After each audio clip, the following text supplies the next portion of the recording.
6 മാസ സന്ദർശക വിസയും പ്രഖ്യാപിച്ച് UAE. ബിസിനസ് അവസരം തേടുന്നവർക്കാണ് പ്രത്യേക വിസ അനുവദിക്കുന്നത്. റാസൽ ഖൈമയിൽ മഴയും ആലിപ്പഴ വർഷവും. UAE-യിലുടനീളം മേഘാവൃത അന്തരീക്ഷം. നാളെയും മഴയ്ക്ക് സാധ്യതയെന്ന് മുന്നറിയിപ്പ്. 1.1 കോടി പുകയില ഉൽപ്പന്നങ്ങൾ പിടിച്ചെടുത്ത് UAE. 2024 നികുതി റെയ്ഡുകളുടെ കണക്കുകളാണ് പുറത്തുവന്നത്. 2023 അപേക്ഷിച്ച് 135% വർധനവ് രേഖപ്പെടുത്തി. വാഹനങ്ങളുമായി റോഡിൽ സാഹസികാഭ്യാസം.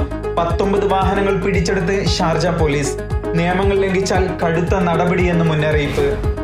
സൈക്ലിംഗ് സ്കൂട്ടർ ട്രാക്കുകൾക്ക് ഇനി സുരക്ഷ വർദ്ധിക്കും. സ്മാർട്ട് നിരീക്ഷണ സംവിധാനം ആരംഭിച്ച് ദുബൈ RTA. ഡ്രൈവറില്ലാ ടാക്സികൾ ഉടൻ ദുബൈ നിരത്തുകളിൽ. 2026 ആദ്യപാദത്തോടെ പദ്ധതി നടപ്പിലാകുമെന്ന് ദുബൈ ടാക്സി കമ്പനി.